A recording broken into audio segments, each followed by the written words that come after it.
Hey there, Recording Revolution. This is Ill Factor from beatacademy.com. I first want to say thanks to Graham for inviting me back onto this channel and sharing from my experiences of producing music to help you guys take your next step with creating your music.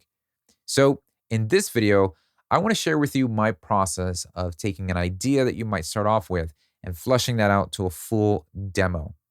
This is a process that was used heavily when working on the EP that Graham and I worked on, The Good Life, where we had a bunch of rough sketch ideas. And then there was a process in which we took those rough sketch ideas and flushed them out for a arrangement and a demo that then we could then finalize and take to the finish line. So I want to show you how to take this simple idea or inspiration such as this drum loop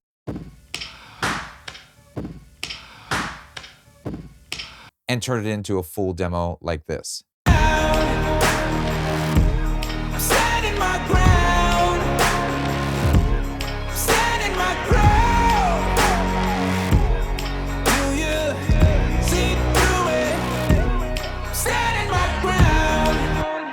Now, inspiration could come from anywhere. It could be coming across a drum loop or playing a chord progression or just a melody that I might have in my head that I want to put down and then revolve ideas around that. And so in this case, I started just coming across some drum samples that really caught my attention and then created a drum groove. So let me start with that because that is the basis for this rough idea.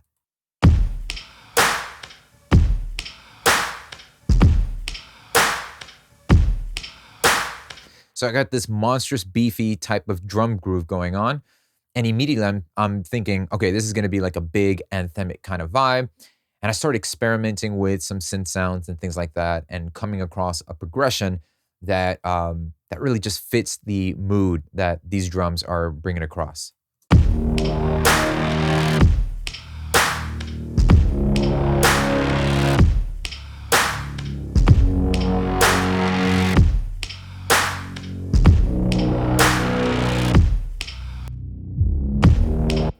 And with the drums and that progression now in place, I went ahead and just added a couple more details to create more of the atmosphere and mood that I was looking for. So for this, I'm using a plugin by Output called Arcade. And I'm using this just to kind of add some fillers and make sure that it locks into the same key signature and the time that I've got this session set up at. So let's check those out.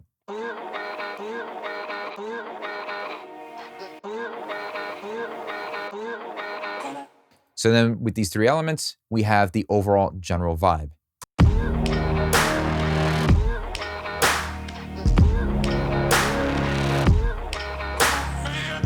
Now, what I meant by the general vibe is that these elements became the foundation I started building my vocal melody ideas from. It was at this moment where vocal melodies started to come to mind, and I know, okay, cool, I have enough for me to be inspired to come up with a melody that I'm really happy with. And usually that might take one or two elements or 6 or 7. It all depends because what I'm trying to do is just throw a bunch of paint to the canvas until I can take a step back and see if what I'm throwing on there resembles something that really speaks to me. And that's kind of what we do here. And that's how I normally work. It's normally just not like 5 elements. It could even just be a piano chord progression, and that alone could have me come up with some ideas, or if a singer-songwriter that I'm working with, that alone might be a springboard for some vocal melodies. Whatever is going to allow you to draw out the most creative way of you expressing your melodies, that is what you're aiming for. So let me play you the vocal melody that I have on top of these elements.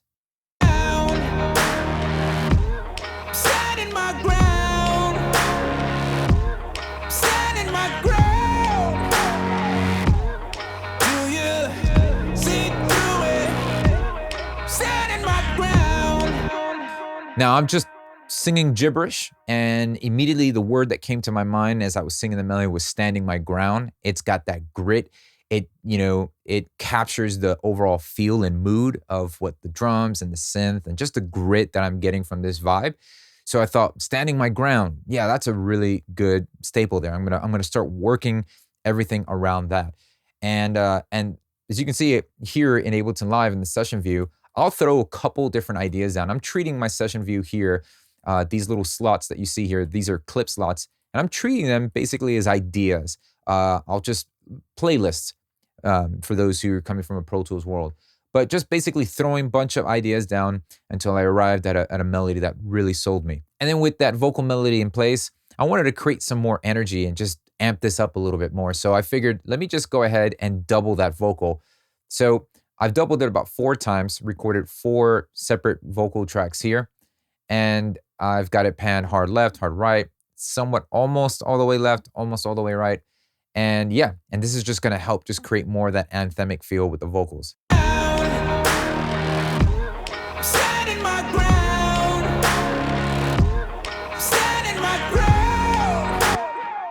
And then now with that vocal in place, I can kind of just write some more instrumentation around that so I know I won't do things that will get in the way of the vocal melody.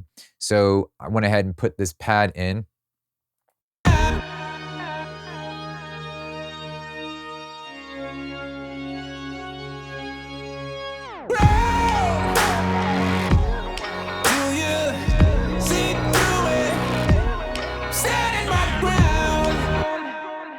Now I could be tempted to just continuously add more and more and more, and then I will just be stuck in this 8-bar loop vortex and not knowing where to go from there.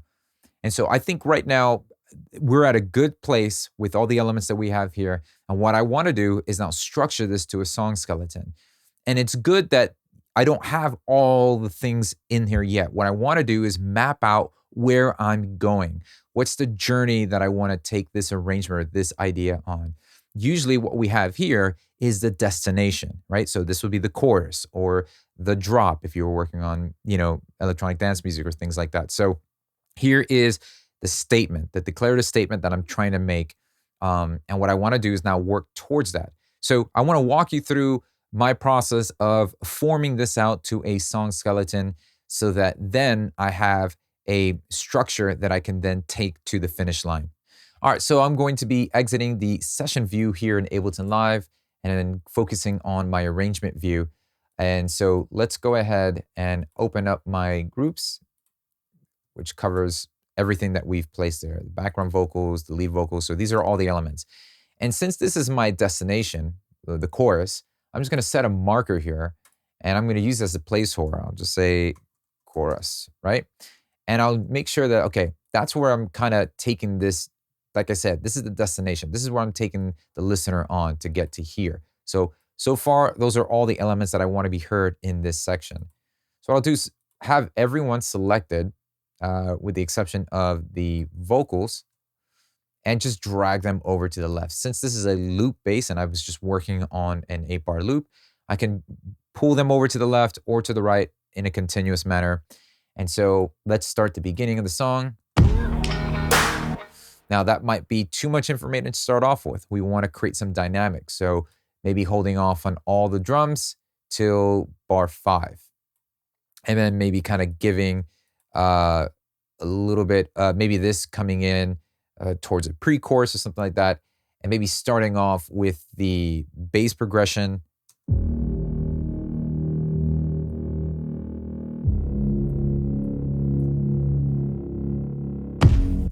And then just moving this over till we get the full progression like that. Or I might actually just create a new progression that will be, that will set up the chorus much better. So for right now, I just want to make sure, okay, drums feel good coming in here. And maybe this could be first verse, right? And let's just play it from there.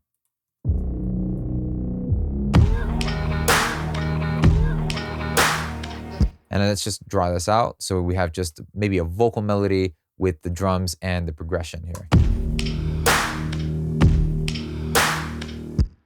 Now I do have some automation that I was doing in the session view. So let me show that. And I also need to copy that over from the chorus section. So let's copy that over here. And I'll do the same thing for this track here. So what I'm basically doing is I was opening this cutoff filter to open up and then close, and that's what was giving that swelling effect.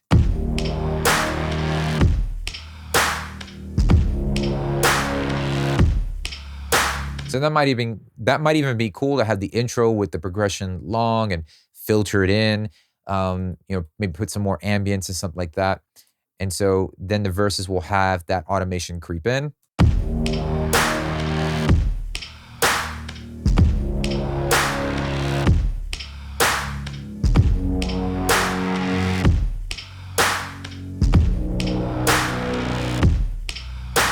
And then, you know what? Let's double that, because that felt like another part should come in. And this is where we can start to introduce these guys here. What I'm trying to do is just borrow from the overall destination. I'm just building up to that. So here now, I'll put a marker down and I'll say, this will be like a pre or something. We'll leave that there for a placeholder. And so the progression is going to run one more time, and then we can go into the chorus.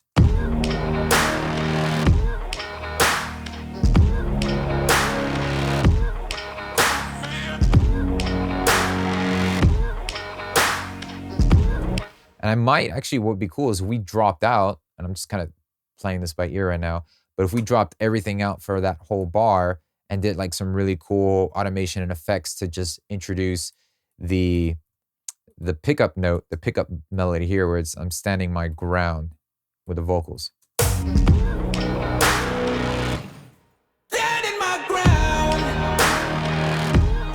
So yeah, so that's good. That gives a nice little runway for that vocal to really just scream out there. I'm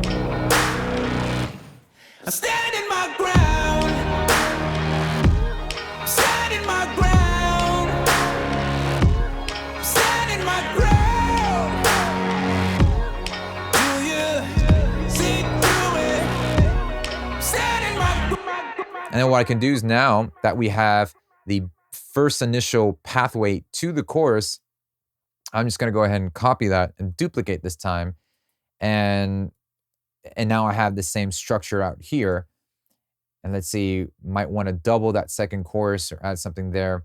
But for right now, let's just kind of scoot this over. That'll be second chorus. I'll give myself like another 8 bars or so. I'll call this the bridge. So let's put that there. And then right after that, what we'll do is select the chorus section. And again, this is all just to quickly map out. And all this is obviously subject to change. I can add or take away. I'm trying to build a general roadmap, because that's going to really help guide me to create the peaks and valleys that I want the listener to go on when listening to this song. So this is a chorus 1, and we'll extend these out so that we can double this chorus here. Now, ultimately, what I'm trying to do is take the listener on a journey. I want to create some peaks and some valleys, and overall a dynamic experience through this song. And so having this song skeleton really helps me kind of get the lay of the land, see where I'm going, and how I can create that journey for the listener. And so now I start working on vocal melodies, and where am I going to go from verse to pre? What do I need to transition from each section there? And then start incorporating the supporting instrumentation that really starts to bring some contrast between the sections. Either make the choruses a lot louder with incorporating maybe some guitars or some more elements, and have that, or just strip more away from the verses and pre-choruses so that the chorus that I have now stands on its own. So I've decided to go ahead and put some guitars in that chorus to do that, to build more of that out, because now that I know more or less the structure, and as well as some transitional effects here. So here are the guitars.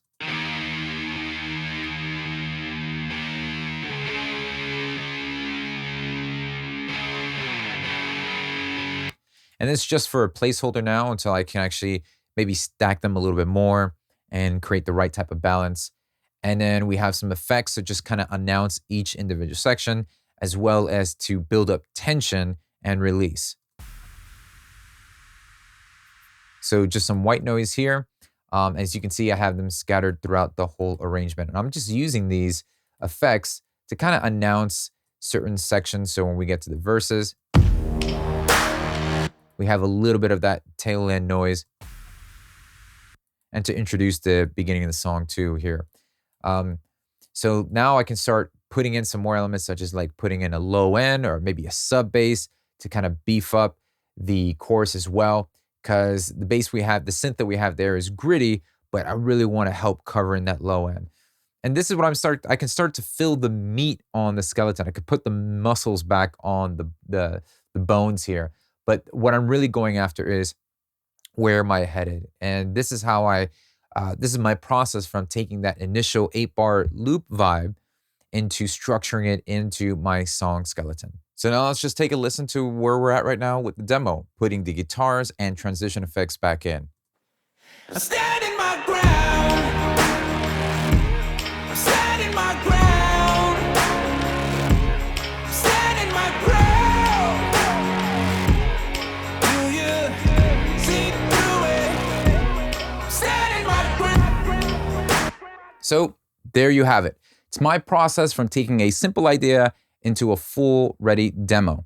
And I hope it was helpful and encouraging in any way. And this process is also how I created all the demos on the EP that Graham and I worked on, The Good Life.